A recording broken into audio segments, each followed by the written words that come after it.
एक बार की बात है, गौतम बुद्ध अपने शिष्यों को जिंदगी से जुड़ी अच्छी बुरी चीजों का ज्ञान दे रहे थे।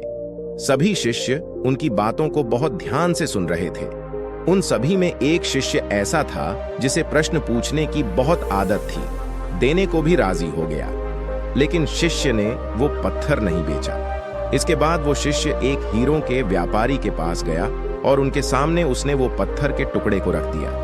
उस पत्थर को देखते ही हीरों के व्यापारी ने एक साफ कपड़ा बिछाया, उस पत्थर को उसके ऊपर रखा, फिर उसकी परिक्रमा की और हाथ जोड़कर उस पत्थर को कपड़े में लपेटते हुए वो बोला, तुम जिसे मामूली पत्थर समझकर उसकी कीमत पूछ रहे हो, असल में ये एक बेशकीमती रूबी है।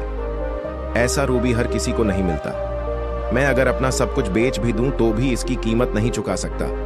उस व्यापारी की बातें सुनकर वो शिष्य हैरान हो गया।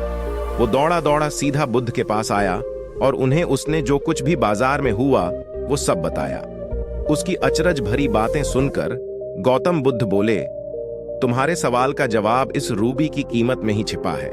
हमारा जीवन भी एक रूबी है। रूबी की तरह ये भी बेशकीमती है, लेकिन हम इस बात को हमेशा नजरअंदाज करते हैं और अपने जीवन का मूल्य नहीं समझते। हम दूसरों को देखकर और उनके जैसा जीवन जीने की कोशिश में अपने जीवन की कीमत को कम कर देते हैं। हम ये सोचते हैं कि हमारी जिंदगी की कीमत वही है जो दूसरे हमें बताते हैं, लेकिन ये बात हमेशा ध्यान रखना कि सामने वाला अपनी हैसियत, बुद्धि और अपनी समझ के हिसाब से तुम्हारी कीमत लगाता है।